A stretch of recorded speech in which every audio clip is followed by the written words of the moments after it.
Los dueños de San Pedro quebraron y vino un grupo español, Rumasa, que compró la viña. Éramos 2000 personas en total, en todo el grupo, y tenían que dejar 600 personas en 6 meses.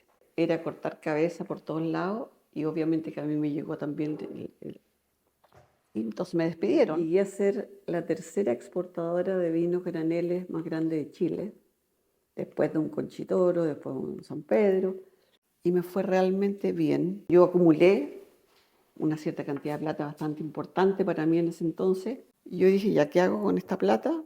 Algo propio y algo embotellado y de alta gama, fino. Y ahí formé entonces Casa Marín. Y yo, un pequeño proyecto de tantas hectáreas y pretendo darlo a conocer como un terroir específico. Y él me paró y me dijo, no pierda su plata, no va a tener éxito. Chile no es de terroir, Chile no tiene terroir. Chile es bueno, bonito y barato y eso es lo que tenemos que darle. Eso es. Les presento a María Luz Marín, enóloga y dueña de Viña Casa Marín, fundada en 2003 y ubicada en Loabarca, Valle de San Antonio. Están enfocados en la elaboración de vinos de cepas blancas y Pinot Noir. Son reconocidos por tener uno de los mejores Sauvignon Blanc de Chile y actualmente producen cerca de 20.000 cajas al año, de las cuales 40% son exportadas a 17 países. Conversamos sobre sus inicios, cómo partió con la viña y la actualidad. Mi nombre es François Pousset y este es mi canal de YouTube de emprendimiento. Si te gusta este capítulo, déjame un me gusta y suscríbete al canal por más videos así. Adicionalmente, creé un grupo de WhatsApp en el cual durante los próximos 7 días te enseñaré cómo puedes construir tu marca personal y cómo puedes generar más ingresos apalancándote de tus redes sociales. Si te interesa ser parte de ese grupo, haz clic en el link que te voy a dejar aquí arriba y también en la descripción de este video. Yo crecí en una casa con mis padres en que ambos fueron trabajadores, ambos salían todos los días. Entonces el trabajo era parte de la vida de mi mamá y mi papá. Mi papá tenía fábrica, tenía tiendas, mi madre lo apoyaba siempre en el quehacer. Entonces, para mí era muy natural el trabajar. Y yo creo que el trabajar independiente, en esa época, cuando era chica, no lo pensaba, pero después se fue desarrollando la idea de ir haciendo algo propio con el tiempo. En la medida que tú vas conociendo lo que haces, Sí. ahí se te van abriendo caminos, ahí uno va viendo, pero de chica no sabía. Yo fui una niña muy plana en el sentido de que no había nada que yo dijera, esto me gusta. El colegio siempre era en la mitad, digamos, no era ni para el lado de matemáticas, ni de ciencias, ni... Si tuviese que decidir, a lo mejor era muy atlética, siempre me gustaban los deportes, pero en esa época, cuando ya terminé el colegio, se decía siempre, tienes que ser un profesional y un profesional bueno para ganarte la vida, un profesional de las carreras importantes, llámese ingeniería, medicina, qué sé yo, arquitectura, ese tipo de carreras eran en esa época, no las carreras técnicas. Entonces, en eso me inculcaron mucho a mí. Entonces, mi hermana, yo era la menor, mi hermana médico, el otro ingeniero, el otro no porque se fue a viajar por el mundo, y yo no sabía qué hacer, no, cuando terminé el colegio. Ahí fue mi gran dilema, porque cuando tú no tienes una cosa, un plan fijo, una dirección fija, se te hace más difícil, porque era como nada que me gustara, nada que me satisfaciera. Pero sí, en mi casa el vino era sagrado. Mi padre se tomaba una botella diaria, mitad el almuerzo, mitad en la noche. Nunca lo vi, jamás nunca lo vi un poquito pasado. No, tenía muy buena cabeza y no tomaba más que eso. mi abuelo, que vivió con nosotros, el padre de él también. Entonces, entre los dos se tomaban una botella al almuerzo y una botella en la noche. Y súper bien. Entonces, y el vino tenía que estar puesto en la mesa antes que ellos se sentaran y era lo último que se retiraba. Entonces era como muy así, algo muy sagrado, diría yo, muy... eh, era parte de la comida, era parte del sentarse a la mesa la botella de vino. Bueno, pero yo pensé que eso era normal, pero cuando ya tuve que decidirme qué hacer y no sabía qué hacer, por qué camino tomar en estas categorías de profesiones de muy alto nivel, había que tener buen puntaje y todo. Yo al principio no quedé, yo tenía 4 posibilidades en realidad. En esa época tú tenías 4 posibilidades de inscribirte y de acuerdo a tu puntaje en la prueba quedabas en una o quedabas en otra, en fin. Cuento corto, yo me inscribí en 4 cosas muy distintas una de otra y quedé eh, en relaciones públicas, porque me gustaba a lo mejor eso de hablar pero en fin. Y después me fui a veranear y me quedé tranquila. Y me había inscrito también en agronomía. Y por esas cosas de la vida, agronomía se corrió la lista y llegué con mi puntaje a agronomía. Y mi papá, que estaba en Chile, yo me había ido a veranear a Brasil, él me inscribió en agronomía. En esa época se podía, pero yo tenía que volver a firmar y a inscribirme. Bueno, así fue como entré a agronomía.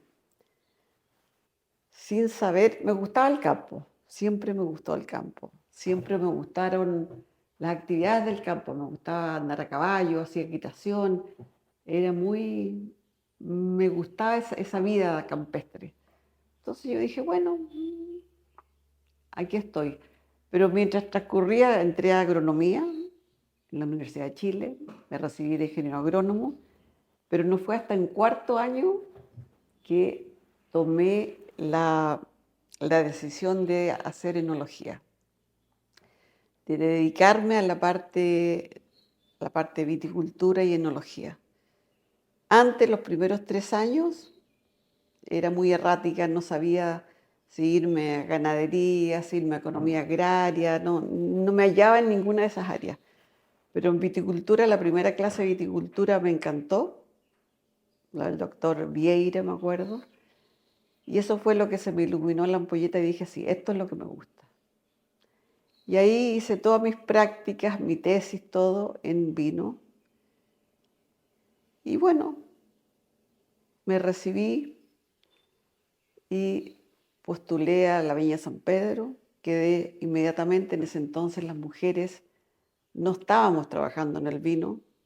Habían 2 mujeres trabajando en vino, pero era la señora Lila Carrasco y otra señora más que trabajaban en el servicio agrícola y ganadero, pero no en una empresa privada, y menos en una empresa como Viña San Pedro, que era grande.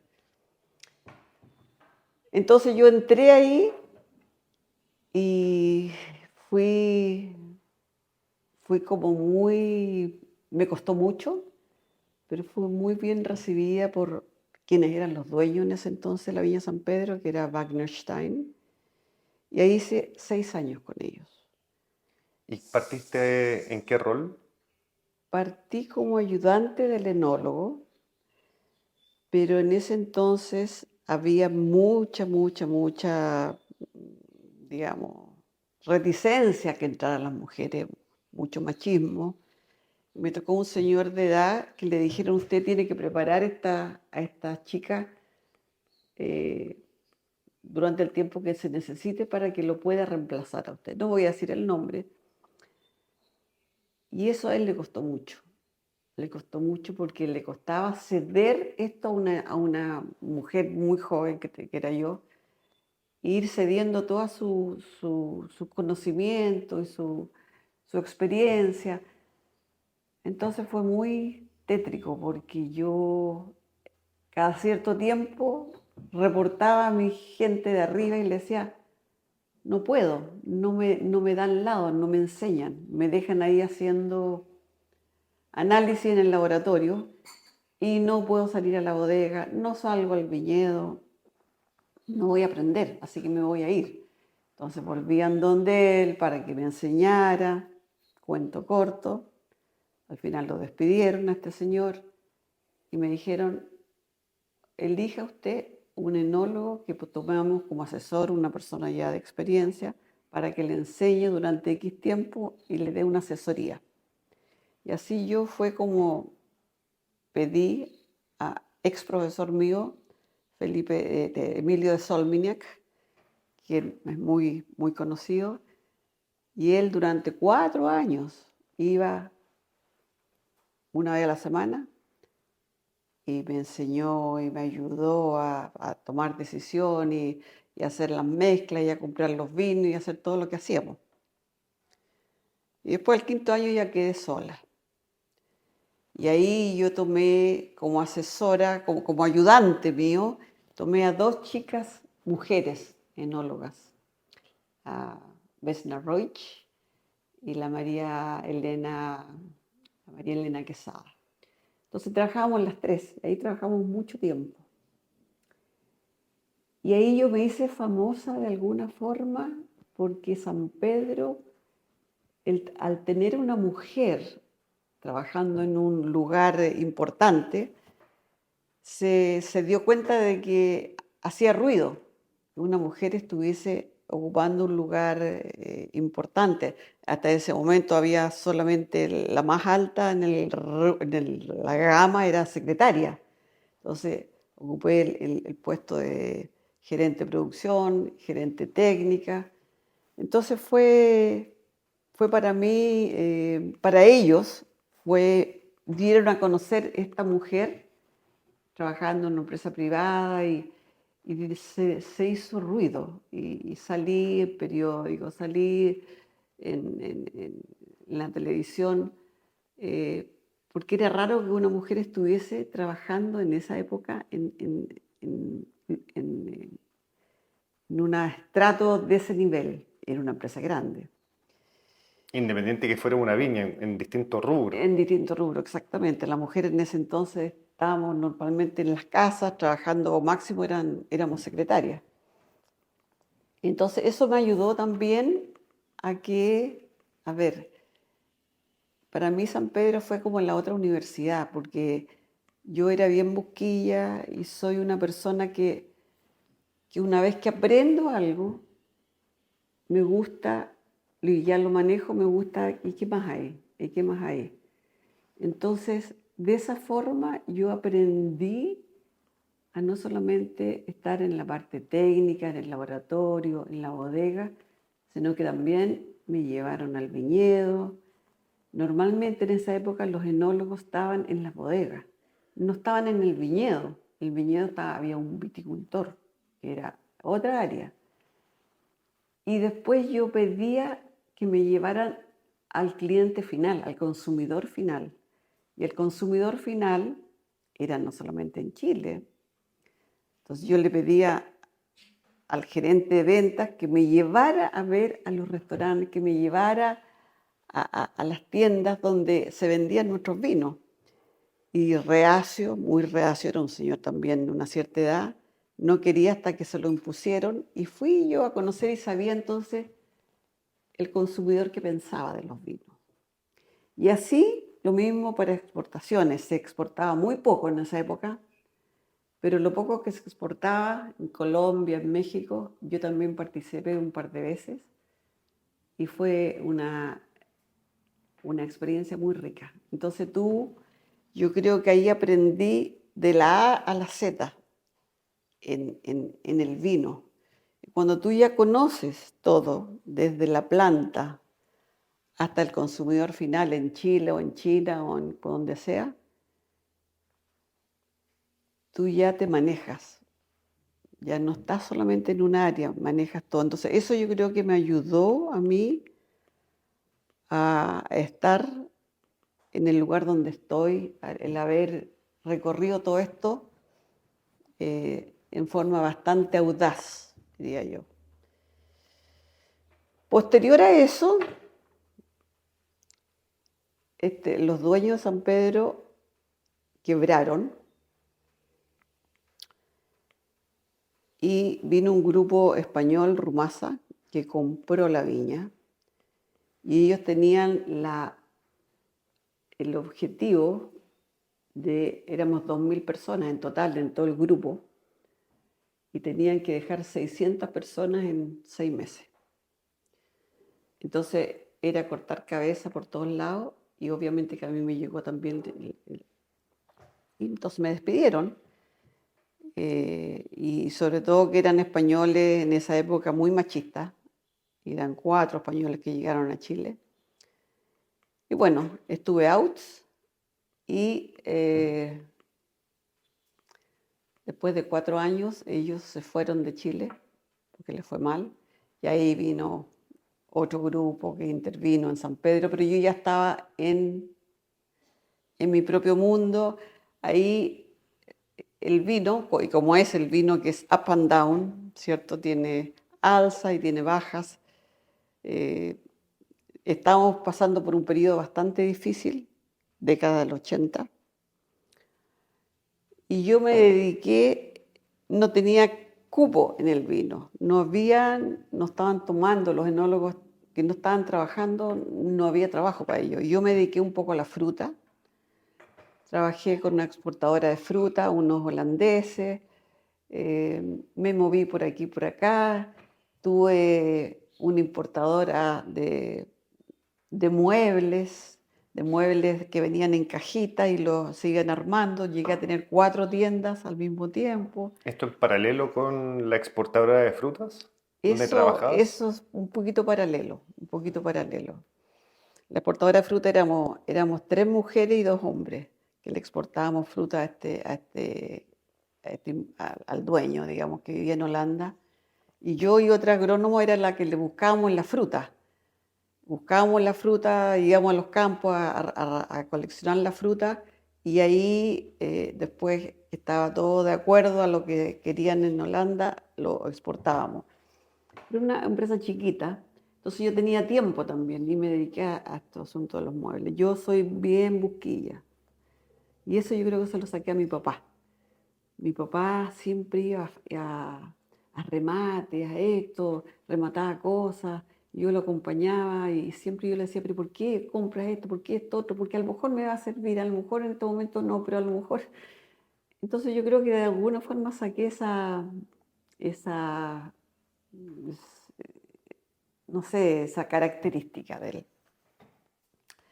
Bueno, y pasó el tiempo, estuve también ayudando a pequeños productores a que embotellaran su vino. Estuve trabajando como 3, 4 años en la Viña Bisquert, pero en la parte de exportaciones. Salí a buscarle exportadores afuera. Después me despidieron también de ahí porque entraron los hijos.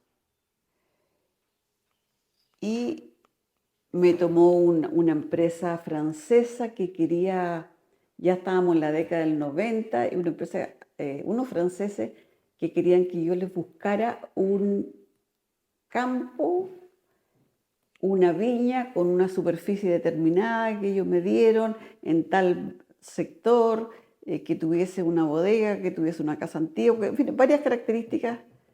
Y yo me dediqué a ello y ellos me pagaron para que esto lo encontrara. Me demoré un año hasta que ellos llegaron y ya venían cada vez que yo les tenía algo, después no, bueno, un año.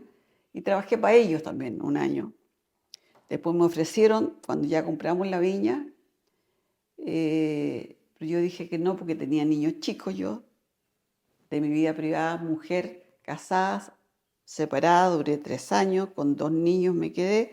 Entonces eso hacía que yo tuviese siempre una necesidad para ser madre presente, siempre trataba de buscar trabajos en que yo tuviese independencia de horarios.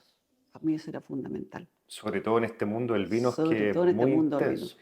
Entonces este trabajo era en Talca y yo dije, no, no me voy a ir a Talca. Yo siempre he sido de ciudad y de Santiago, mi familia, no me voy a ir a Talca.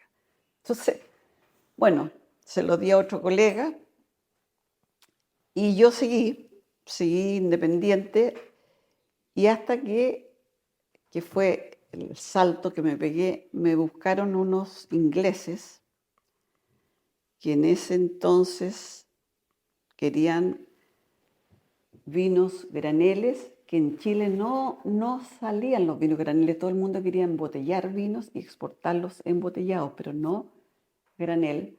Había una viña, Conchitoro, que era la grande, que exportaba granel y me parece que Santa Rita o San Pedro ya estaba exportando graneles. Pero me pidieron a mí que yo les mandara vinos hechos a la medida para ciertos supermercados en Europa. Entonces queremos un vino blanco, un Sauvignon Blanc, con tal y tales características, tales alcoholes, acidez, bla, bla, bla, bla, bla, bla, que tenga tal y tales perfiles aromáticos, ta, ta, ta. Entonces, ¿qué es lo que hice yo durante 4 años? 4, casi 5 años. Yo buscaba este perfil que querían y compraba vinos, no compraba, sino que hacía muestras de diferentes productores, pues yo los conocía casi a todos, y hacía mis mezclas y mandaba estas mezclas, o ellos venían para decirme, sí, quiero esta mezcla número 3, el número 4, pero me pedían de repente cantidades increíbles. Yo tenía a lo mejor para hacer 500.000 litros y me pedían, no, queremos 4 millones de litros de esa mezcla que hiciste. Y ellos nunca conocieron quiénes eran los productores, porque esa era la gracia. O sea, si yo ahí actuaba como comisionista, obviamente se iban a poner en contacto el productor con el cliente final. Entonces, para mí, eso yo lo tenía muy claro. Entonces, yo siempre actué con el producto final. Le tenía una gama de vinos y bueno, así nos fuimos conociendo y llegué a ser la tercera exportadora de vinos graneles más grande de Chile, después de un Conchitoro, después de un San Pedro, y yo sola, con una ayudanta, con dos sobrinas que tenía, que me ayudaban en la parte logística. ¿Después de cuánto tiempo lograste ser la tercera exportadora? Después de un año, Un año, o sea, fue muy rápido. muy rápido, es que eran volúmenes demasiado grandes. Y a precios, a precios altos, no eran precios bajos, eran precios así topísimos que me decían de tal a tal precio. Si el vino es tales características, podemos pagar, por decirte, 3, y si no es 1. Entonces yo preparaba siempre el nivel más alto para poder tener más profit, ¿cierto? Más utilidad y que ellos también lo hicieran igual. Entonces me fue muy, muy, muy bien. Tenía poco gasto, prácticamente nada. No, porque no No necesitas tenía tener ni la nada, viña ni la nada, nada. Para mis mezclas arrendaba una bodega, pero estacional. Entonces, porque necesitaba mi propia bodega o necesitaba, cuando ya tenía la mezcla final, ellos venían siempre a controlar. Entonces yo ya tenía las mezclas listas y tenía en mi bodega que yo arrendaba Cuba, no arrendaba la bodega completa.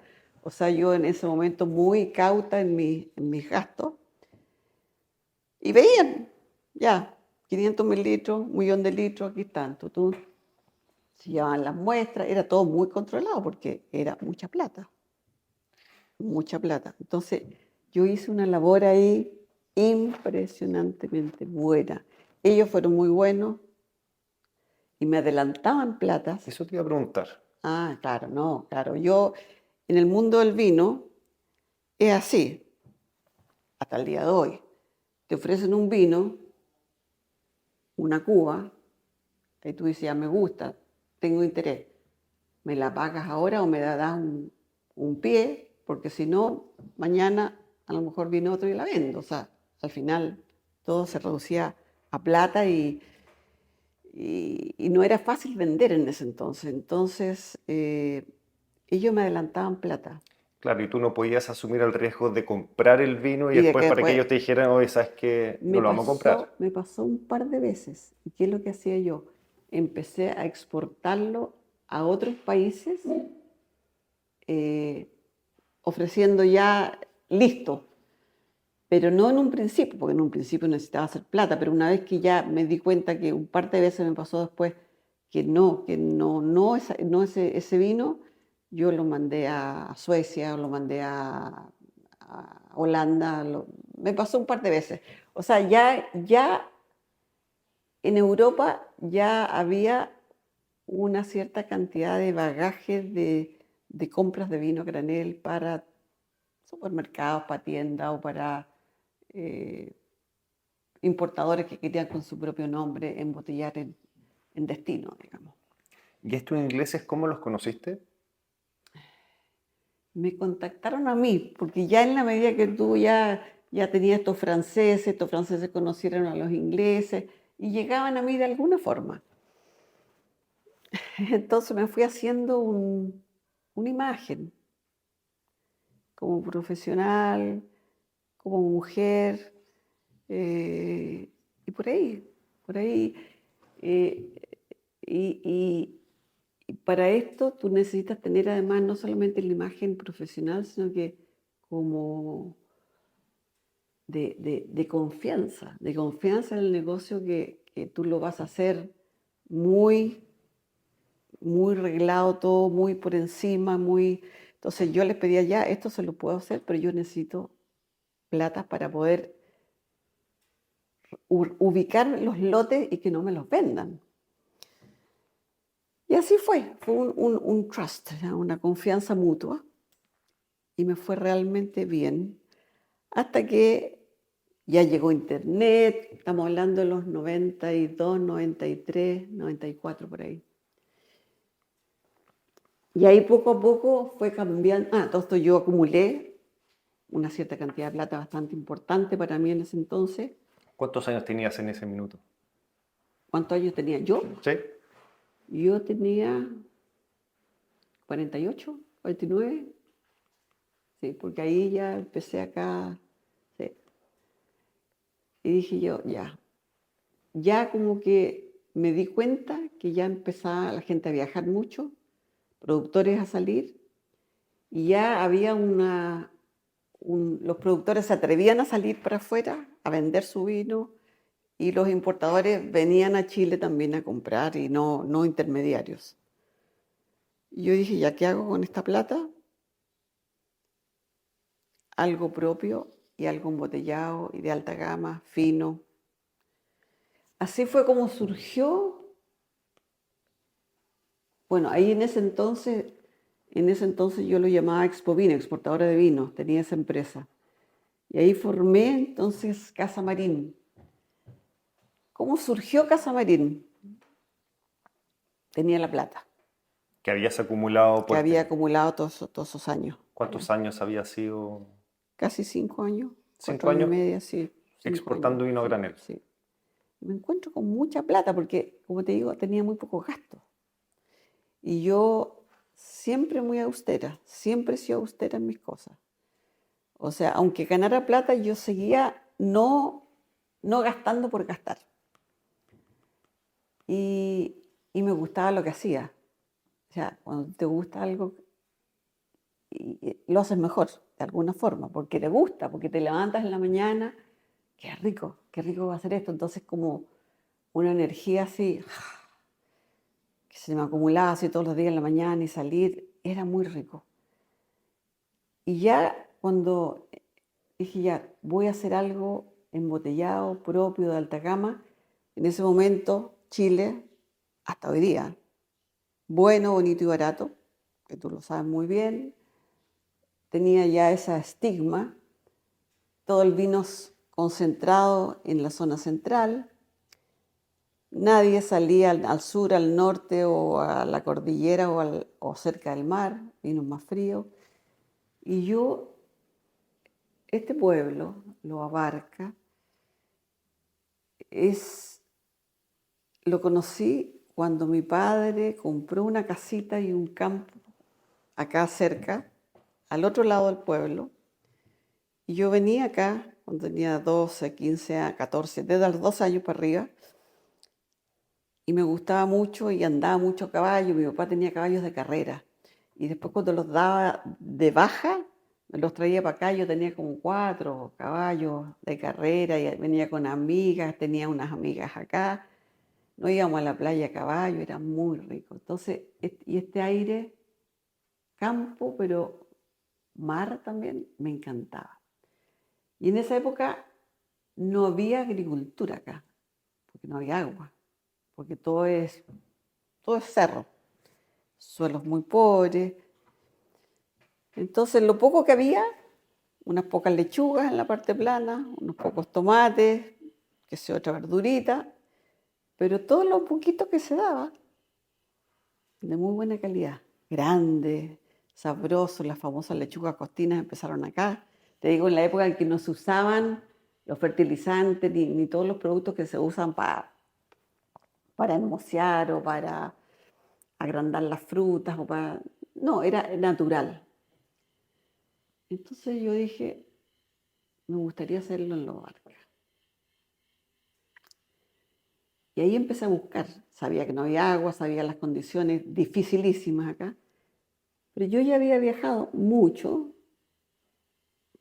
en el mundo, viendo viñas, y siempre decía, las viñas son tan nobles como plantas.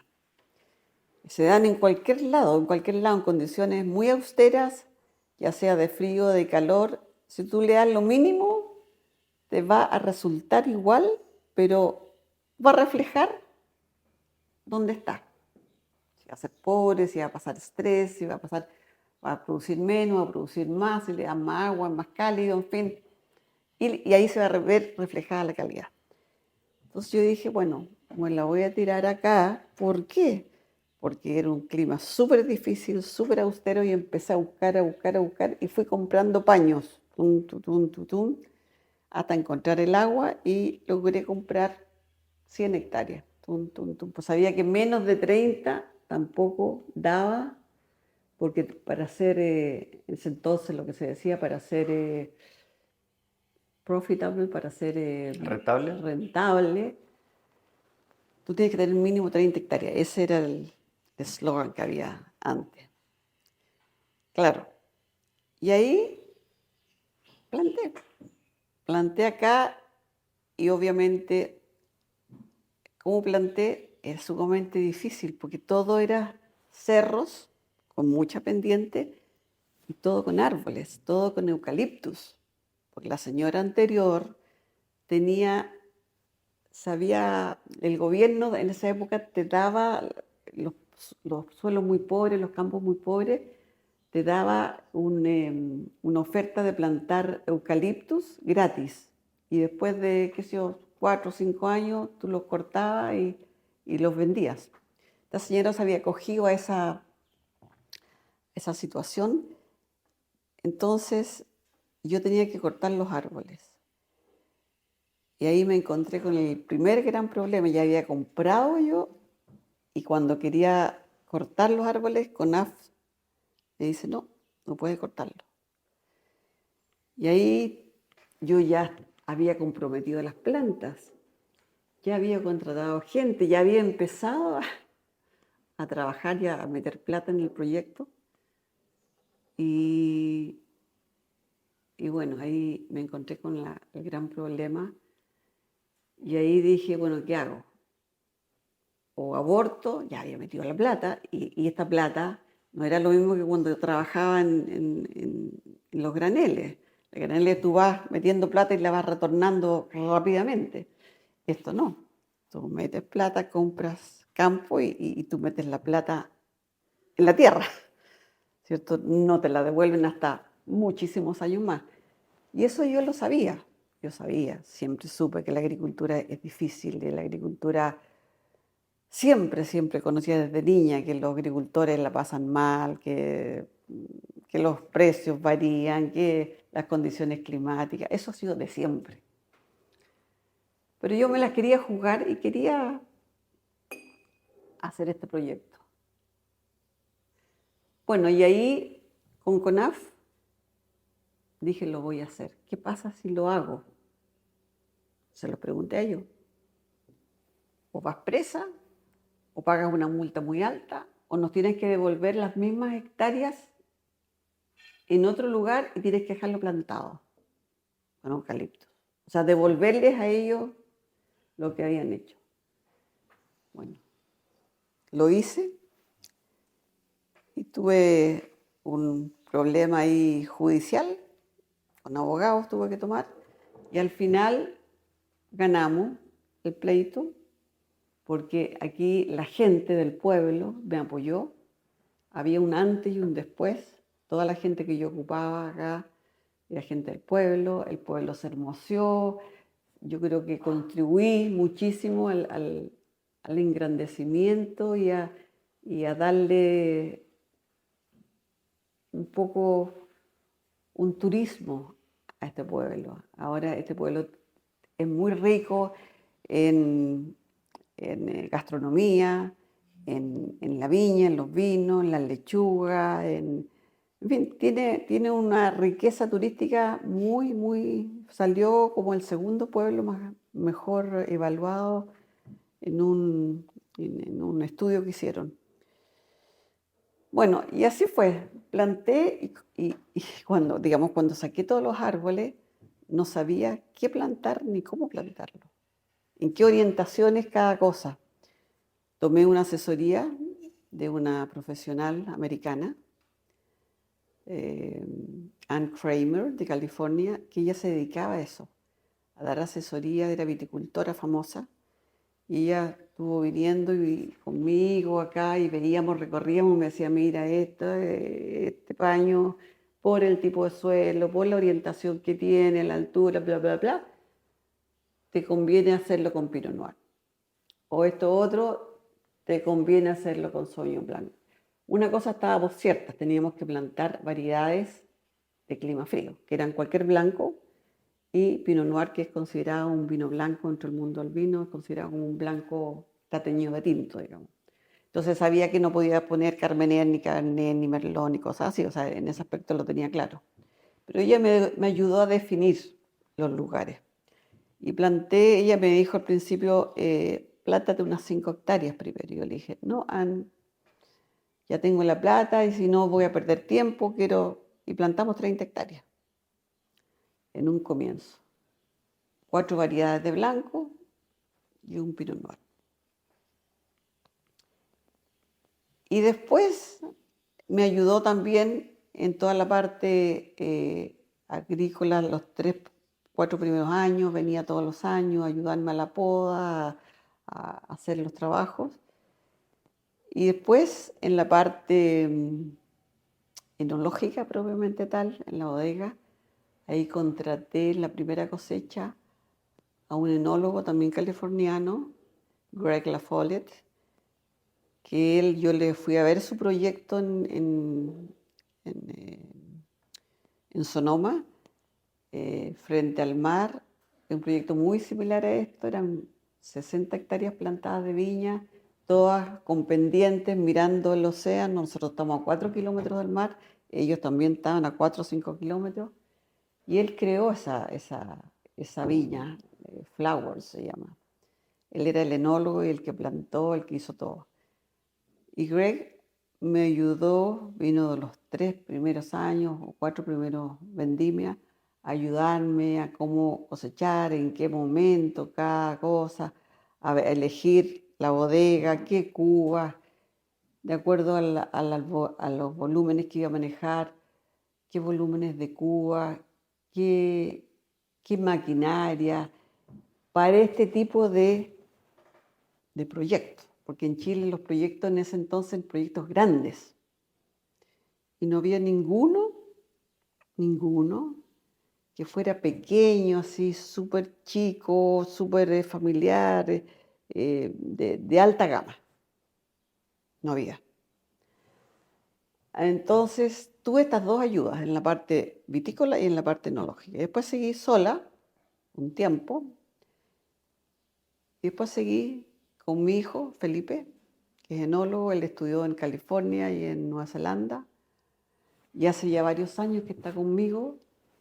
Y él hoy día es el que ve toda el área técnica, la parte bodega y la parte viña.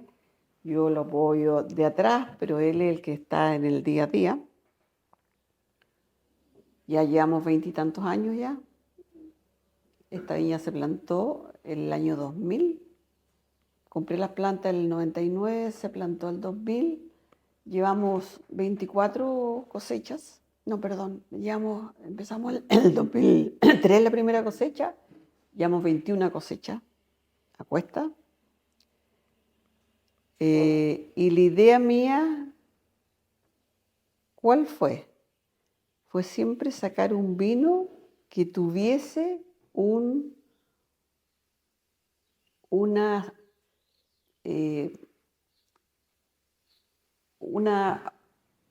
que reflejara el lugar, que dijera, este vino viene de un clima sumamente frío y tiene una acidez exquisita y es largo, es muy expresivo, elegante, delicado, etcétera, etcétera. Todas las condiciones que yo quería para que fuera un vino diferente y que Chile pudiese ofrecer este tipo de vinos al mundo, porque eran solamente los vinos tintos en ese entonces y todos los vinos tintos concentrados de la región central, y estaban metidos ahí los blancos, y los blancos eran sin expresión, eran muy, muy corrientes, de muy bajo precio. Entonces yo quería subir ese nivel y así fue como lo logré, paso a paso. La primera cosecha el año 2003 fue una cosecha increíble en el sentido de que era totalmente diferente a los blancos que habían acá en Chile.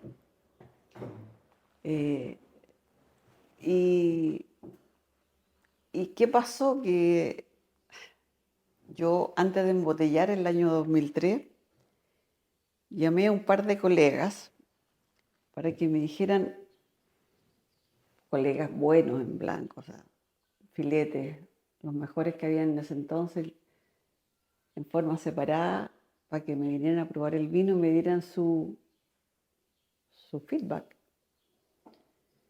Y ambos me dijeron, es muy loco este vino. Es un vino, yo no lo hubiese hecho así como tú lo hiciste. Va a ser difícil de comprender. Ambos, fíjate. Entonces, claro, era muy distinto los blancos que había en ese entonces. Pero yo lo tenía que envasar.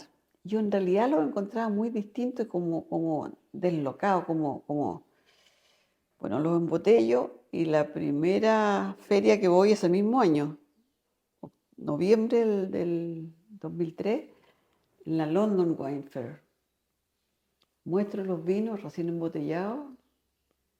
Yo ya había ido muchas veces a esa viña, a esa feria, siempre representando otras viñas. Entonces ya algunos periodistas me conocían y me ven ahí con mi propio vino. En ese entonces no había lo que hay ahora en el mundo del vino, que hay vinos, que salen vinos, muchos vinos todos los años, a cada rato salen viñas nuevas, en fin. No había eso. Era la novedad entonces. Era la novedad. Entonces, me acuerdo que viene uno, Steven Spurrier, que yo lo conocía, mirá, Tomás, se traía al otro y se traían al otro, y entre ellos conversaban. Y yo notaba que les gustaba, pero no me lo decían, ¿no? Estaban como muy sorprendidos, esa es la palabra. Y bueno, hubo uno que se me acerca y me dice, este es un vino muy especial, ¿cuál es el precio? Entonces no estaba todavía en el mercado, pues yo recién lo había sacado y justamente había ido a mirar posibles importadores. pero ya sabía cuál era el precio FOB y cómo iba a llegar a retail, digamos. Entonces le dije 14, 15 pounds, que eran las libras esterlinas de aquel momento. Ah, yo noto que se echa para atrás y me dice, I'm sorry, imposible. El precio más caro de un vino chileno en ese entonces eran 7 pounds. Y yo quería venderlo a 14, no conocían el nombre, Casa Marín, no conocían el lugar, no conocían nada. Imposible, me dijeron. Todos, cuando supieron. No va a poder. Y así fue. No pude el primer año, pero el segundo año sí. Logré colocar el vino hasta el día de hoy en Inglaterra ¿A esos precios? a esos precios. Poca cantidad, obviamente poco, pero no me importaba. Y eso se repitió en todos los mercados. Porque el vino era extremadamente barato, el vino chileno, sobre todo el blanco. Entonces me costó mucho y para poder sobrevivir los primeros años tuve que de repente vender uva. Le vendí uva a Undurraga por 4 años, mis mejores uvas. Y las uvas que yo salimos como 2 veces como el mejor Sauvignon Blanc del mundo, pues Undurraga con el mismas uvas también salió Sauvignon Blanc de Lo Abarca, salió como el mejor blanco del mundo. O sea, ¿eso qué te dice? Te dice que es el terroir. Es el terroir que yo siempre buscaba de Chile, que hoy día hay. Hoy día Chile se alargó, ¿cierto?, en terroir de norte a sur y de cordillera a costa. Y ahora tú encuentras terroir, ya la gente ya sabe el terroir de Maipo, el terroir, que sé yo, de Colchagua, o sea, ya están más definidos. Pero acá no estaba definido, en ese entonces no había terroir. Yo me acuerdo que fui a un seminario cuando yo estaba empezando, la dio la charla, el seminario, un muy famoso enólogo chileno, no voy a decir el nombre, que él habló del futuro del vino chileno. Y él dijo, aquí los que tienen posibilidades son las marcas ya establecidas. Esos tienen un futuro enorme.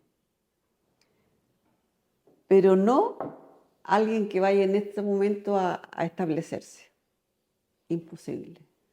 Entonces yo me acuerdo que levanté mi mano, éramos 100 personas, no sé. Y dije yo, Señor, pero ¿qué hay? Yo tengo un proyecto que es en un lugar totalmente desconocido, soy mujer, y yo un pequeño proyecto de tantas hectáreas y pretendo darlo a conocer como un terroir específico. Y él me paró y me dijo, no pierda su plata, no va a tener éxito. Chile no es de terroir, Chile no tiene terroir. Chile es bueno, bonito y barato y eso es lo que tenemos que darle. Eso es. Y yo me quedé plop, enrojecí, pero dije yo ya tenía andando, ya estaba en esto. Bueno, al tercer año, el cuarto año, el 2004, cuando ya había salido con estos vinos y el cuarto año, ya con la cosecha del segundo año o el tercer año, se me deja caer aquí junto con otros colegas importantes a visitar y a conocer esta viña que estaba dando estos frutos y estas cosas tan distintas. Y entre ellos venía la persona famosa, porque me había dicho en Chile no existe el terroir. No pierda su plata. Bueno, con esto te digo, François, que yo me lancé al vacío sin saber si la piscina tenía agua o no. Yo fui bien audaz, pero era mi plata. No estaba con plata ajena, no estaba con plata de terceros. Yo intenté tener otros recursos para no gastar toda mi plata en esto y además para sentir que tú tienes un partner y poder discutir y todo. Pero no logré convencer a nadie. Sí, casi convenzo a un par de colegas que estuvieron a punto de, pero tampoco se atrevieron porque ellos estaban trabajando ya en otra viña importante y iba a significar a lo mejor que los iban a despedir. En esa época o tú te dedicabas a una viña, pero no podías hacer algo paralelo, como hoy día se da. La viña es importante, grande, el enólogo es bueno y tiene su actividad paralela. Eso se da ahora, pero no en ese entonces. Entonces ellos se echaron para atrás a último momento. Entonces, bueno, eso es así a grandes rasgos eh, lo que ha pasado con la viña. Yo, yo creo que hemos hecho, desde que salimos del 2003, nosotros nos dimos a conocer por este nivel, este techo de alta gama, de otro precio de los vinos chilenos. Y durante 21 años, lo hemos hecho. Al principio me decían, es la suerte que el recién comienza. Yo decía, veremos, veremos, pero realmente hemos sido constantes en la calidad, porque el terruño es distinto, porque tenemos condiciones muy, muy diferentes a todo el resto de Chile, incluso diferentes a nuestros vecinos que son Casablanca, incluso Lleida, somos distintos. Si nosotros vamos a Lleida, por ejemplo, en Lleida, que está a 15 minutos, 12 minutos de acá, Lleida está a 7 kilómetros, nosotros estamos a 4, pero tenemos diferentes, nosotros estamos más bajos, ellos están más altos. Nosotros tenemos diferencia de temperatura de 3-4 grados todos los días en verano. Si nosotros tenemos acá 23 grados, vamos para allá, son 27 grados. Y que nos tenemos que sacar el chaleco o algo. O sea, esas diferencias te marcan. Suelos mucho más pobres, allá son suelos más ricos, allá tienen más agua, aquí no tenemos agua. Entonces aquí, en forma natural, estresamos la planta, muy estresada. Y al estresar la planta, se produce rendimientos muy bajos. Nosotros aquí tenemos rendimientos de 4 toneladas, 4,5, máximo llegamos a 5. Nuestros vecinos en Lleida te hacen 9, 10 o 12. Y en otros lados, en Casablanca, te hacen 15, 18 y 20 toneladas, y en otros lados otras igual. Entonces, esa condición natural de estresar te da características también distintas. Bueno, y eso es lo que nos ha hecho diferentes, lo que nos ha hecho, nos hemos dado a conocer. Pero ahora, como todas las cosas, después de tantos años, igual estamos en un momento ahora en que hay que meterle mucha plata al viñedo, porque ya en estas condiciones el viñedo va sufriendo las heladas, la poca agua, y hace que tengamos que renovar las plantas. Entonces estamos un poco en ese periodo ahora de renovación de plantas. Eso es caro, es carísimo. Entonces estamos como no saliendo tanto a ferias, que uno tiene que salir, tiene que gastar plata en mostrarse. Y entonces no está la plata para eso. Entonces o es una o es otra. Nosotros ahora está la segunda generación trabajando. Yo tengo 2 hijos. Mis 2 hijos trabajan conmigo y una nuera. La nuera ve toda la parte comercial y ella es holandesa y ve toda la parte marketing comercial comercial nacional y exportaciones. Y, y el otro hijo está en la parte finanzas, logística. Entonces somos tres familias que vivimos de esto. No tenemos otros recursos, otros bienes o otros negocios. Somos una familia familiar, boutique, de un nicho, y que hoy en día, si bien es cierto que estamos muy bien como, a ver, ¿cómo te dijera yo? Como nicho, como establecidos, pero tú no puedes parar en salir a mostrarte, en salir a comercializar, porque el mundo cambia, los clientes cambian. Hay mucho vino en el mundo, la situación no está fácil. Entonces es un área complicada, pero yo la conozco muy bien, tampoco me estreso en eso, pero digo, bueno, ¿qué viene ahora? Estamos en eso. Nosotros a todo esto ganamos una denominación de origen. Esa denominación de origen creo que es única en Chile que una sola viña tenga su propia denominación de origen y en un pueblo tan pequeño, porque no hay más viñas en Lo Abarca. Somos la única viña. Pero no porque la gente o las otras viñas no hayan creído en este lugar. Todas creyeron y vinieron muchas, pero tampoco había sectores donde comprar que tuviesen las condiciones que se necesitan. Yo las elegí con pinzas, fui comprando parcelitas por aquí, por acá, hasta conformar estas 100 hectáreas. ¿Cuánto te demoraste en encontrar todas estas piezas? 10 años, 8 10 años, años. 8 años, Ya. 8 años, 8 años. No. Sí, pero lo grande fue los primeros 2 años. Claro, que ahí fue cuando ya Sí, plantaste y partiste. claro.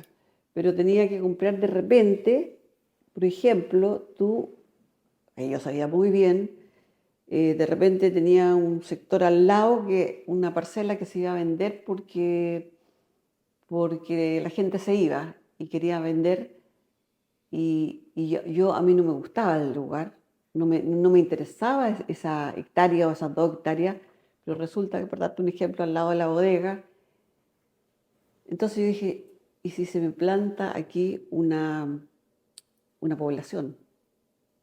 Tú tienes que cuidar tu entorno. Entonces yo la compré. Así me pasó en el otro extremo también, que me dicen, pucha, lo tenemos a la venta, 2 hectáreas. Pucha, tampoco quería ese lugar, pero ¿y si me coloco una población o gente que no quiero? La compraba. Entonces, para mantener el entorno agradable. Entonces, así llegué a las 100 hectáreas. Lo que es para arriba siempre lo compraba porque siempre el tema fue subir, porque abajo eh, eh, es más difícil, hay más problemas de helada, de viento, entonces siempre iba como subiendo, pero las partes bajas las tuve que comprar. Entonces tú todo eso lo sabes cómo, viendo, con el bagaje, con el salir a ver las viñedos, el que hay que hacer turismo enológico. El turismo enológico tú tienes que tener un lugar bonito, que la gente mire y sea acorde. Todas esas cosas tú las vas aprendiendo. Yo tuve mucho tiempo para aprender, entonces me fue bien en ese aspecto. Y aquí estoy. Yo creo que si tú me preguntas para atrás, hemos ganado muchísimos premios. Creo que somos el mejor blanco de Chile, eso te lo digo en general. Hay otros blancos que han subido mucho, mucho, pero nosotros estamos a nivel de lo mejor en el mundo de blanco. Yo paro al lado de cualquier Sauvignon Blanc de Nueva Zelanda eh, o de Francia y compito, digamos, me atrevo a ponerme al lado. Y eso es el trabajo que hemos hecho. Eh, entonces, pero ahora viene otra etapa porque tú nunca paras en esto. Y otra etapa en que es bastante difícil, que es salir al mundo, ya viajar constantemente. Bueno, pero empezamos, ya tomamos un par de comerciales, uno muy bueno también, que yo creo que nos va a traer reportes, pero la parte de las lucas es lo complicado ahora. Porque antes yo tenía, la invertí, ha durado todo este tiempo y hemos vivido de esto, hemos vivido bien, pero tienes que seguir viviendo bien y seguir mostrando. Entonces, lo que hay que meter en el viñedo, lo que hay que meter para afuera, estamos viendo cómo lo barajamos. Yo soy una persona que siempre he trabajado con platas propias. No me gusta mucho trabajar con bancos. Lo he hecho, lo hemos hecho con crédito, con PAE, en fin, pero le hago el quite. Me gusta dormir tranquila. Y, y bueno, aquí estamos. Yo creo que, yo creo que mis hijos, que son los que están siguiendo todo, pero vengo para acá no todos los días, eh, siempre tratando de ver, ¿y ahora qué? Porque las empresas tienen vida también. Las empresas empiezan, ¿cierto? Llegan a su máximo aquí y después o pueden caer o pueden seguir. Entonces yo siempre me pregunto, bueno, ¿cuál es el próximo sueño? Yo creo que uno siempre tiene que tener sueños. Y ahí estamos. Hay diferentes caminos y hay que irlo pensando de a poco. O introducimos a un inversionista, o seguimos solos, 100%. Ventajas, desventajas. Hemos tenido posibilidades. Nos han llegado interesados, extranjeros, pero al final eh, seguimos solos. ¿Qué ha pasado? ¿Por qué no han llegado a acuerdo, no se han decidido? Algunos no hemos llegado a acuerdo, otros al principio no queríamos, se nos dejaron caer mucho al comienzo, los primeros 10 años, como al 10.º año por ahí, tuve bastante interesados, eh, pero como que quería seguir, teníamos la cuerda todavía como para seguir, pero ahora como que llega un momento en la vida que tú dices, podría ser, podría ser. No es que estemos buscando, pero podría ser. Pero sí, estuvimos a punto hace poco tiempo atrás de hacer algo. Pero tú tienes que, también es difícil esa parte. Es difícil entregar parte de lo que tú has hecho y entregar y por plata es como... Entonces, ahí está la disyuntiva. Pero lo importante aquí en todo esto es que la calidad está, la imagen está, el brand está posicionado. Estamos ahora, como te digo, en pos de arreglar el viñedo. Eh, y eso, yo creo que el futuro, un poco incierto en ese aspecto, pero yo creo que vamos a seguir marcando la pauta. No sé si agrandándonos en volúmenes, porque tampoco la idea para hacer una viña boutique, eh, hay que tener un límite de volumen creo yo. No sé, también no estoy sola en esto, como te digo, la segunda generación Antes tomaba todas las decisiones sola, ahora como que digo, bueno, ya a esta altura no voy a invertir en otro lado, no quiero agrandarme, pero si ellos quieren, allá ellos. ¿Cuánto producen hoy día actualmente? Eh, 20.000 cajas más o menos. Perfecto. Sí. Y podríamos crecer más, pero, pero la idea es como te digo, vale la pena. En este momento, bueno, tal vez si fuese más joven yo, a lo mejor sí, pero aquí, no en otros lados. O sea, si tú me preguntas, mucha gente me pregunta, ¿te irías a otro lado? Yo creo que no, a pesar de que sé que hay maravillas en otros lados, pero también hay gente ya en todos lados. Yo creo que ya se está copando los lugares ahí que Chile puede producir buenos vinos. No sé, no sé. Es un enigma eso. Pero irme a otro lugar, no. Irme a otro país tampoco. ¿Tú te imaginaste cuando estabas comenzando este proyecto que se iba a transformar en lo que es actualmente? Sí, ¿Sí? ¿Lo sí, visualizabas de esta sí, manera? sí. Yo siempre cuando sueño algo trato de visualizarlo porque así tú le das forma a lo que quieres y si tienes la forma es cosa de seguir una estrategia para poder llegar a lo que quieres, pero sí, de todos modos, de todos modos. O sea, yo quería llegar a esto. Lo que me ha costado, François, a mí es, a lo mejor, si tú me dices, ¿cuál sería tu sueño ahora?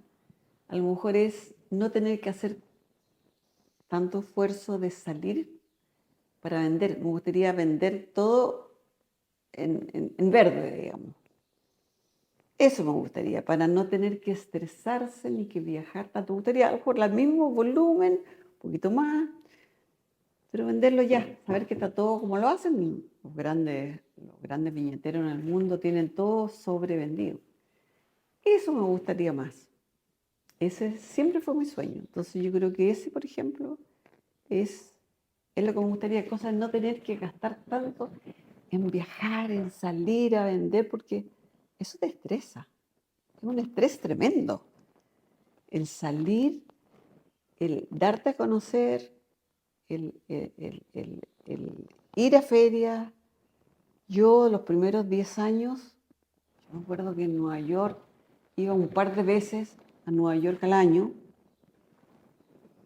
10 días recorriendo clientes, caminando con el importador y con las botellitas y en los mejores restaurantes y en los mejores lugares. Pero eso nunca acabar, nunca acabar. Y eso es solo en Nueva ¿Ah? York, y después si lo piensas No, en y el resto después del en todos mundo, lados. Entonces, de repente dije, no, esto no es lo mío. Lo mío es producir y lo mío es hacer un rico vino. Me encanta pasear por la viña, sentir el lugar, tener el vino y que se lo lleven. Ya eso de salir y salir y salir, al principio, rico, pero después ya no, termina cansando. cansando. Y es una cosa que te te desgasta emocionalmente. Porque el tener que contar siempre el cuento, porque detrás tú tienes que contar el cuento, no es solamente, oye, el vino es, no es solamente que te guste, que te gusta, que hay mucho vino en el mundo y hay mucho vino bueno. Entonces el cliente tiene, oye, yo en Nueva York, en los grandes restaurantes, hoteles, yo tenía que hacer cola así como cuando tú vas a lo mejor tú no en esta época, pero yo cuando era chica íbamos al doctor y habían 5, 6, 7 antes que tú y entre ellos un visitador que le llevaba muestras al doctor Y tú tenías que esperar. Bueno, acá también, en Nueva York y en muchos países europeos, tener que esperar a que antes, delante tuyo, estaba un tipo de Australia ofreciendo los vinos, uno de Nueva Zelanda, uno de Francia, uno de... Y tú tenés que esperar y en una cabina así, después el tipo, ya, y, así, y tú contarle en pocos ratos, ya, sí, no, ¿cuánto vale? Ya, ok, déjeme la muestra, has trabajado tanto y te has esforzado tanto para llegar a eso. Y oye, muchos años, 10 años en eso. Y en otros países, no así, pero también tener que salir y hacer comidas con gente, con posibles clientes, y almuerzo y degustaciones con mucha gente. Es muy, muy desgastante. Al principio, claro, te gusta, pero no después. Entonces, eso me cuesta. Por eso que te digo, si tú me preguntas cuál es tu sueño, y la gente que tú mandas por fuera también se desgasta. Mi nuera también, ya tiene niños chicos ella, y como que ya no quiere tampoco salir a todas estas cosas. Y tú ves, yo con quien hablo en otros viñedos, todos los comerciales están afuera, los enólogos afuera, porque te tienes que mover. Oye, si hoy día hasta Inglaterra produce vinos, todo el mundo, porque con el cambio climático y todo, hay mucho vino. Entonces es más competitivo, es más difícil. Entonces, eso. ¿Pensaste que iba a ser más fácil? Sí, yo pensé que la parte comercial iba a ser más fácil, sin lugar a dudas. Pero es así y no va a cambiar. No va a cambiar. Cada vez va a ser más No, difícil. cada vez más difícil. Y eso que nosotros ya hemos, como te digo, hecho, tenemos 21 vendimias, hemos hecho, tenemos un prestigio, tenemos un brand, pero siempre hay gente nueva en el negocio, en el marketeo, en los importadores, en la gente más joven que está entrando a consumir vino, en lo que están saliendo. Entonces siempre eso nunca acabar. Entonces, esa es la parte que menos me gusta. La parte que más me gusta es la viña. Producir. Producir. Ahí me siento, ¡ay, qué rico con mis plantas! Y lo que me han dado, lo que me han otorgado, y la recompensa y la... Claro, ellos están cansados ahora porque, como digo, las condiciones son muy austeras.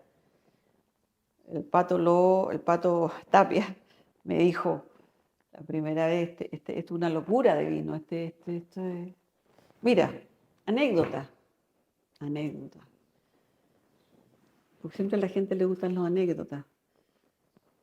Mi primera exportación a Canadá, Quebec.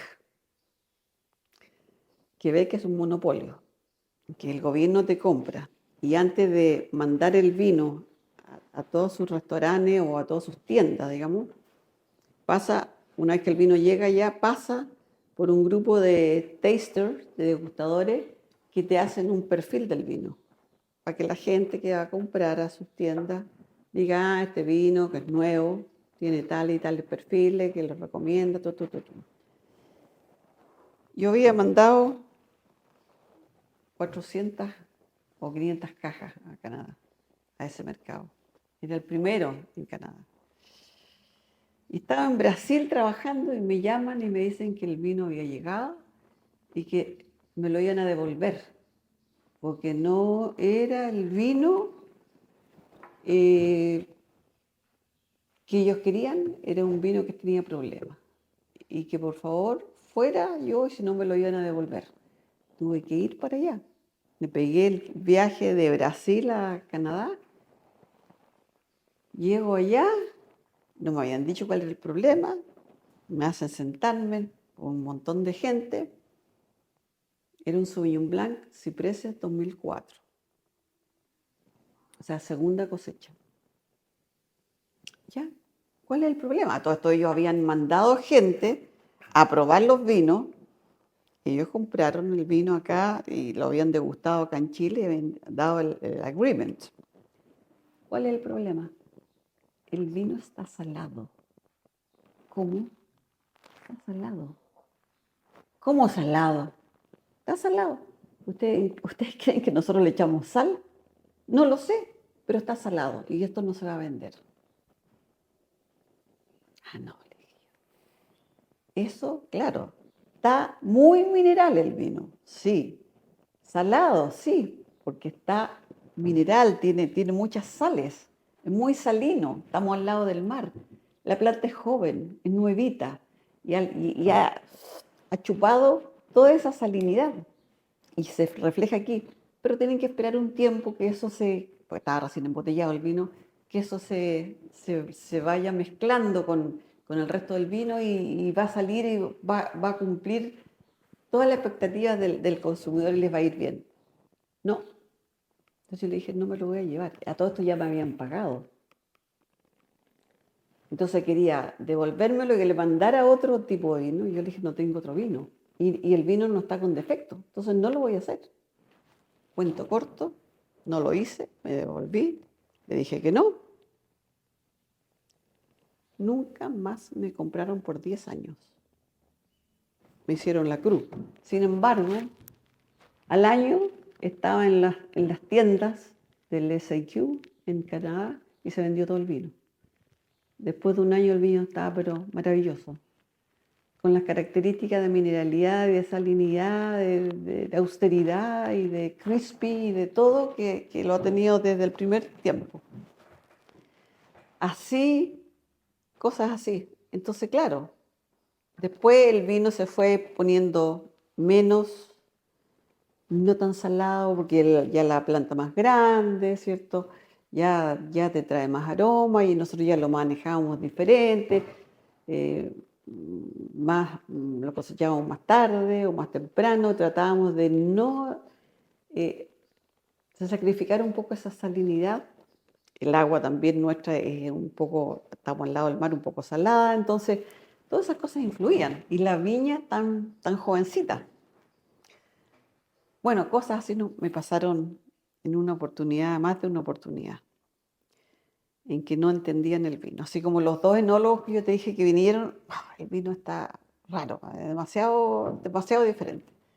Y ahora el vino, ya después de tanto tiempo, se ha ido soltando y tiene otras características, ya más fruta, menos fruta. Ahí lo manejamos un poco mejor nosotros también, de acuerdo a la cosecha o cómo manejar la canopia, en fin.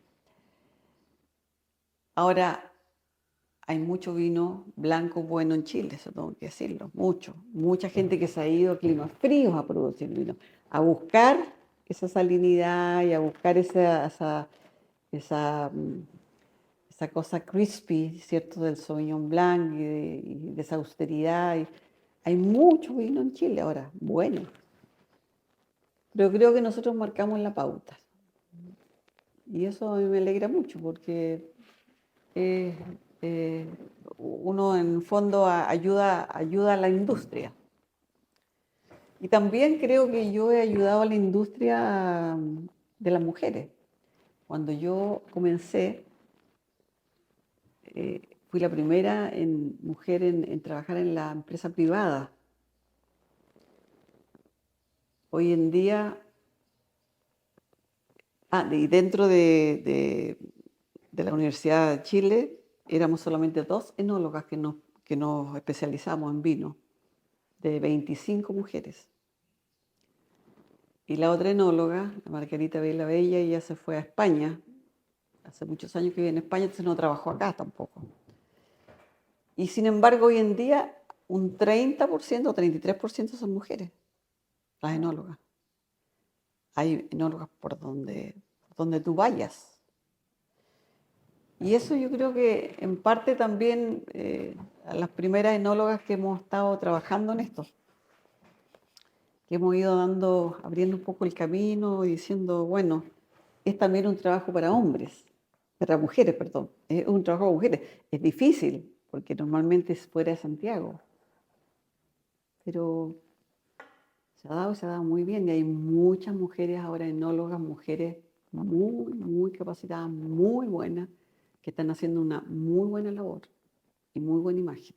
Y cuando partiste con tu viña, ¿también fuiste la primera mujer en partir su viña en Chile? Sí, fue la primera. Y yo creo que hasta el día de hoy soy la primera en crear su propia viña. Porque hay otras, pero que han recibido de sus padres, y están ella manejándola ahora. Eh, pero crear plantar una viña y hacer un nombre, un brand, digamos, creo que soy la primera. No sé si habrá otras que han salido que yo no sepa. Claro, porque hoy día también se da mucho de que alguien compra el vino o la uva, Exacto. pero no tiene la parte de la Sí, sí, viticultura. exacto. Hay mucho de eso. Claro. Mucho, mucho, mucho. O que te compran la cuba o la parrica y te hacen su propio vino, ¿sí? Lo cual es viable, es bien. En esa época no ocurría eso. En esa época o te echabas todo lo que, todo el costo y el tiempo en hacer todo esto. A todo esto me ha costado mucho. Ha sido una cosa también que lo he hecho con un buen equipo de gente. Yo te digo, yo estoy acá, pero siempre me he hecho, me he asistido con una gran cantidad de gente, profesionales buenos, después mis hijos. O sea, he sabido, he sabido seleccionar las personas para formar un grupo. ¿Ah? Siempre he tenido gente muy buena conmigo desde que partí acá, con otras enólogas que trabajaron conmigo al comienzo, enólogas de la Católica, me ayudaron a proyectar esta parte también de toda la parte más, ellas eran más jóvenes que yo, recién salidas de la universidad, entonces me ayudaron mucho. O asistentes de afuera que siempre tratando de que me ayuden a tener una mejor visión, porque Mm. tú puedes tener de repente, ¿cierto?, la parte macro, ¿cierto?, proyecto, la idea, pero cómo llegar ahí, tú te pierdes a veces en el camino. Entonces yo siempre, cuando no podía, cuando estaba un poco asustada, siempre me fui ayudándome.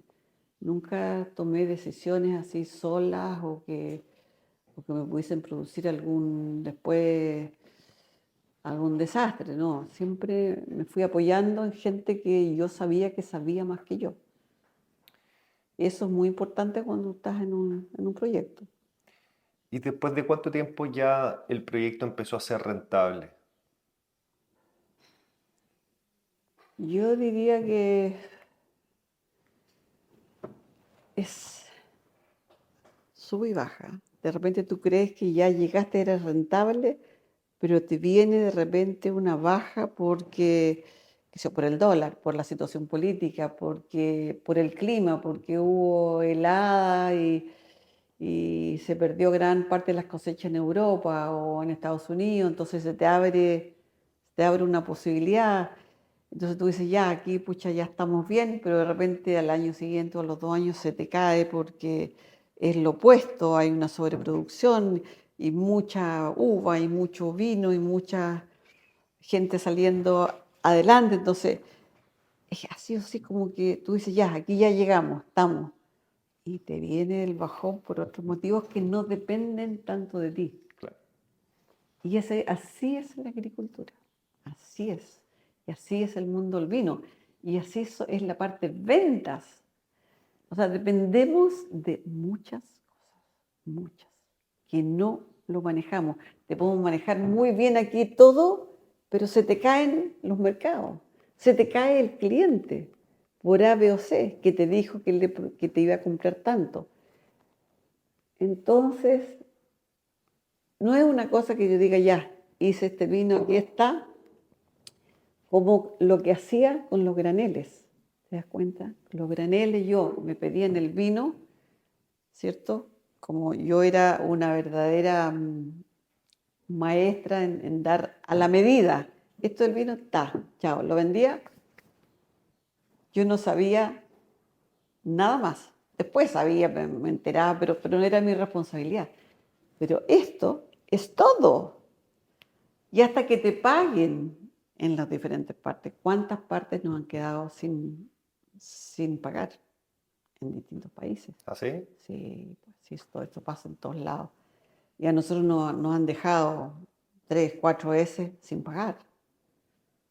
También, no sé, tú vas bien y de repente se te produce esto.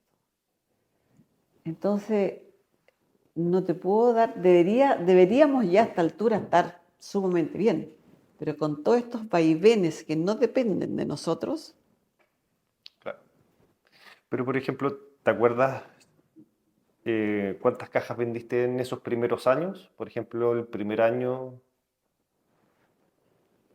al principio eran 5.000 cajas, 10.000 cajas, y hemos vendido más también, hemos vendido 25.000, 28.000, pero en este momento, pero nosotros también tenemos la posibilidad, o sea, si tenemos que crecer, también yo compro de repente uva a mis vecinos. Y uva a mis vecinos para vender un vino un poquito más barato, a lo mejor, pero lo mezclo con vinos nuestros. Eso es una posibilidad, o sea, yo podría crecer, pero tampoco ¿vale la pena? Mm. ¿Vale la pena sacrificar de repente un otro brand, una otra etiqueta para vender más? Tampoco vale la pena. Entonces tú te tienes que preguntar ¿a dónde va el carro? Esto es como, vas navegando y viene una ola grande, y le haces el quite y es como que nunca termina, no llegas a puerto nunca, no llegas a puerto porque es siempre un viaje. Y ese viaje comienza desde acá, desde el clima. Y después la parte comercial que es abrupta, y que para dónde voy, que para qué mercado, y que este sí, este está bien, y no, y este mercado fracasó y no, y te vas para otro. O sea, es así. Es, es maravilloso, pero es, eh, es exigente y es dinámico, es fuerte, es fuerte. ¿Y dudaste en algún minuto? Sí, sí. Dudé muchas veces se cae el ánimo, es mucho, pero cuando tú ya has hecho un recorrido, dices, bueno, y lo he hecho bien, o relativamente bien. ¿Voy a parar ahora? No. Y sigo. Y sigo porque me gusta, en el fondo, claro, me he hecho de estas interrogantes, pero me las he hecho porque también uno tiene vaivenes como persona, ¿cierto? Que de repente está bien, que de repente no está tan bien. ¿Será bueno vender? ¿Será bueno ya? ¿Qué hacer?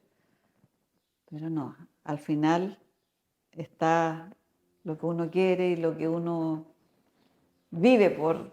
Yo tengo el vino en la sangre, respiro por el vino, toda mi vida he estado en el vino y como me dijo una francesa el otro día, eh, yo soy francesa, me dijo, llevo el vino en la sangre, es parte de, bueno, yo me siento así, yo no sé si trabajaría en otro lado, no, creo que ya no.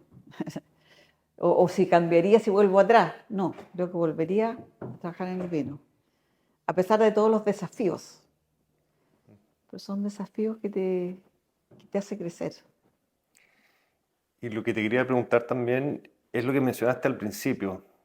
Viviste dos experiencias donde te tocó vivir el despido. ¿Cómo lo viviste en ese momento? ¿Cómo te sentiste? Muy triste, muy, eh, más que triste diría yo, down, así, Como bajoneado. bajoneada, bajoneada, autoestima se te va para abajo. Pero yo creo que al final es bueno pasar por esas cosas. Te hace crecer, te hace sentirte más fuerte, decir, "Oye, yo puedo, si siempre te fuese bien en la vida, yo creo que, no sé, yo fue muy fuerte cuando me echaron de San Pedro, muy fuerte. Y, y también en Bisquer también. Fue, no fue grato, pero uno baja y comienza. Y así es la vida, así es la vida. Y eso te da fuerza, te da...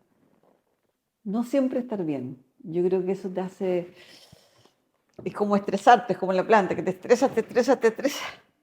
Y de repente se te dan las condiciones otra vez y por ahí surge, y por ahí surge. Y como que tu mente y tu organismo y todo se llena de otra vez de cosas positivas y uno sale adelante.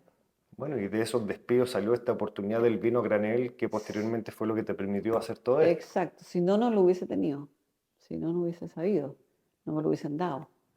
Supieron que estaba sin yo trabajo, que tenía experiencia en el vino, y ya, ¿por qué no vemos con ella? Y fue así, así.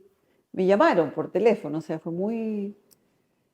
los franceses también, cuando hice esto de buscarles una viña.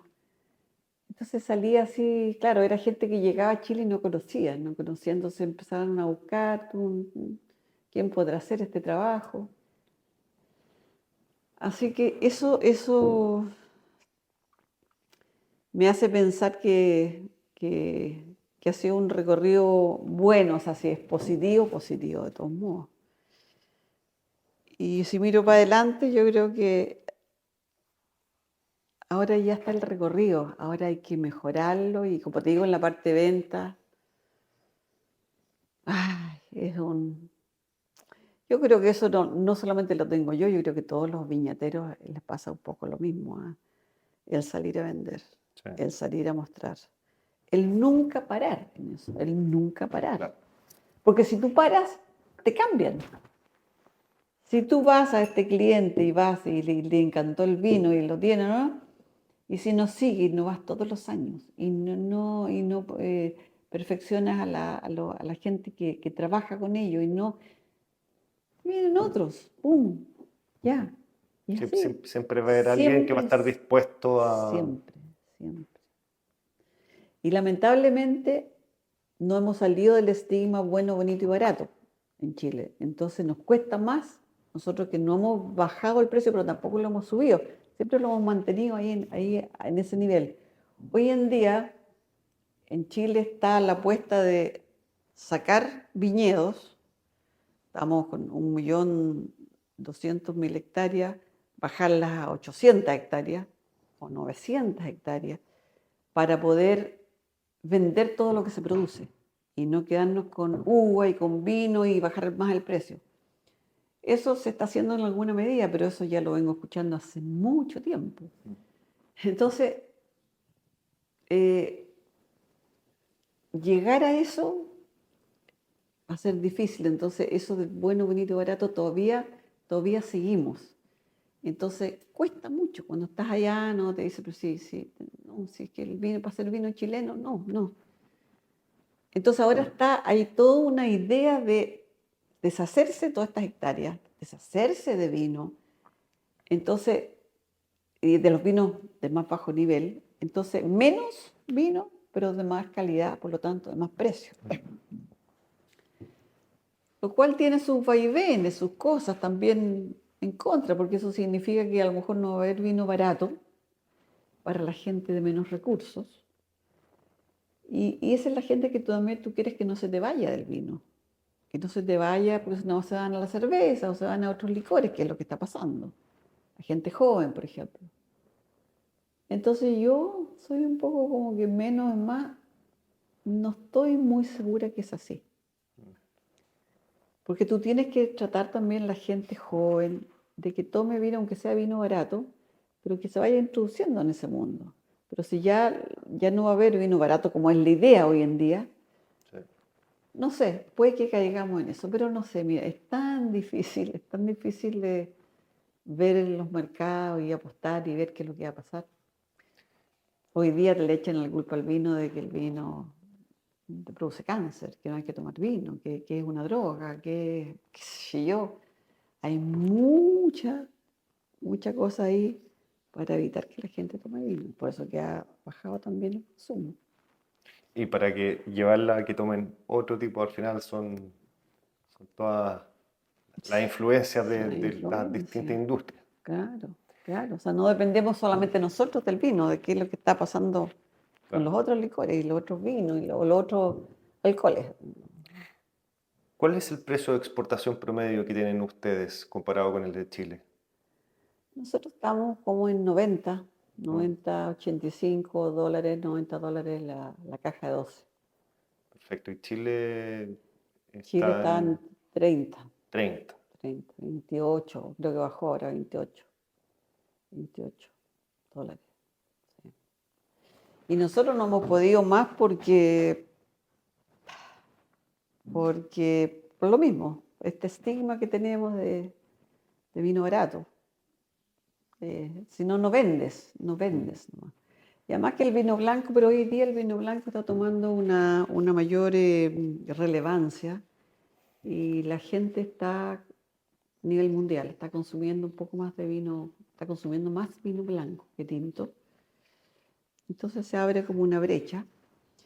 Y además que por las condiciones climáticas, que hay mucho calor en todos lados, entonces las uvas tintas están sufriendo mucho con el calor. Se está trasplantando a vinos blancos, a uvas blancas. Además que cada vez la comida es más ligera, es más fresca, entonces también te acompañan más los vinos blancos. Entonces hay como toda una tendencia hacia un poquitito a consumir más vinos blancos. Y Mariluz, te quería preguntar por esa historia tuya que tuviste con los muebles también, que ¿Mm? tuviste este ¿Mm? emprendimiento, Sí, sí, que llegaste a tener varias tiendas, sí, sí. 4 tiendas, 4 tiendas. 4 tiendas. ¿Esto lo hiciste tú sola o con Yo alguien más? sola, yo sola, yo sola. Es que soy busquilla, yo soy más que busquilla, te diría que soy arriesgada. Porque eran platas mías, además. Pues, si no, no es cosa de que cuando tengo plata mía y digo, ya, pues lo voy a invertir en esto, ¿y por qué no? Y eran muebles que en ese entonces es como IKEA, hoy en día, pero todo venía en cajitas, chicos, y eran muebles alemanes. Y, ¿Y dónde y venían? venían de Alemania, De Alemania. Alemania, sí. Y, y era la competencia de IKEA. IKEA ya existía, pero era muy grande. Y, y me la dieron a mí a través de un conocido que también era del vino, no, era de la compañía de fósforo. Y, y él me dijo, mira, está esta oportunidad y tú que eres comercial y quieres boquilla, ¿te gustaría? Dije yo sí, yo estaba en la fruta. Y ahí también fui abriendo, eran locales, 4 locales, Providencia, Pedro Valdivia, Napoquindo y en Irarrázaval. Pero 4. partiste con uno, te empezó Con a ir uno, bien. sí, en Pedro Valdivia, no, en el Bosque Norte. Sí, bien, O sea, bien. Sí, y viajaste a Alemania. trabajé a Alemania y pedía pero era cuando el dólar estaba a 40 pesos, 39. ¿Y qué pasó? Tuve como 4 años. No, 3 años. Empezó a subir, a subir, a subir, a subir, a subir. Y el precio después de los muebles empezó a encarecerse mucho. Y ahí también corté. O sea, ahí también fue problema de alza De de actitud. costo, digamos. Era muy alto y ya no era. Entonces al final me quedé con una y después ya liquidé todo lo que tenía. Ya tenía una clientela que se los liquidé a todos. Ya, Me quedé con algunas cajas, pero casi nada. o sea, te alcanzó a ir bien durante un buen Sí, tiempo. sí, sí, sí, también hice mis negocios, bueno, bien, bien. Pero eso era todo, me iba bien cuando era mío. Pero cuando trabajaba en Bisquer, cuando trabajaba en San Pedro, cuando trabajaba en la fruta, ahí dependía, era empleada. Y ahí era con el sueldo nomás. Cuando trabajé en los muebles, que era mío, cuando trabajé en los graneles, que era mío, y acá siempre, siempre, siempre hacía, era bueno, era rentable, digamos. Por último, Entonces, Mariluz, ¿qué le recomendarías a las personas? Primero a las personas que quieren hacer algo con respecto al vino, que quieren tener un proyecto, ya sea de tener una viña o tener un vino. a ver, hoy en día yo diría que la gente que quiere meterse en el vino en forma independiente, no es la forma como yo lo hice, no, se van a la ruina ahí. O sea, en este momento invertir en una viña, en plantar, en sacar algo, por ningún motivo. Yo creo que en ese entonces era la oportunidad. Porque como te digo, no habían vinos de terroir, no habían terruño, acá no existían los vinos con expresión del lugar, no existían. Y yo ya tenía el bagaje con todo lo que te conté, de viaje, de todo, ya tenía todo y tenía la plata. Pero hoy en día la gente que quiere meterse tiene que hacerlo mucho más fácil, mucho más cómodo, mucho más seguro, no invertir. Comprar a lo mejor uva o comprar los vinos ya listos. Ir, recorrer, que le guste y prepararlo y embotellarlo con su nombre, con todo lo que significa esa parte y, y hacerlo como lo quieran, no venderlo en Chile o sacarlo para un país determinado. Eso va a depender de las lucas que tengan, ¿cierto? De lo que quieran hacer, de cuán grande quieren. Eso va a depender de la parte económica. Pero sí, o sea, si yo lo haría, no lo haría como lo hice. O sea, si yo tengo que dar una recomendación, no, ahora está todo más fácil ahora. Oye, y con la inteligencia artificial, más fácil todavía. Pucha, a ver dónde están, ¿sí?, los mejores vinos, los mejores terroirs, los mejores. Hoy día todo aplicas y después, hoy dicen que la degustación, la inteligencia artificial también te va a probar los vinos y te va a decir, te va a dar las características y te va a dar esto, te va a dar este otro. Entonces, hoy día hay tanto tecnicismo en todo que. Pero sí, o sea, siempre hay una oportunidad, siempre. Buscar, buscar, pero que te guste y que digas, ya, esto lo voy a hacer también a largo plazo. Si hacer algo por un rato, tampoco tiene sentido. O sea, te tienes que enfocar y ver qué es lo que quieres, ver el foco. Si tienes el foco, ahí empiezas a hacer qué estrategia voy a usar. Pero mientras no tengas el foco claro, porque hacerlo por hacerlo tampoco tiene sentido. Gastar plata por gastar plata, porque no tienes en qué otra cosa, no. O sea, te tiene que gustar y entenderlo y decir, ya, me voy a nutrir de esto.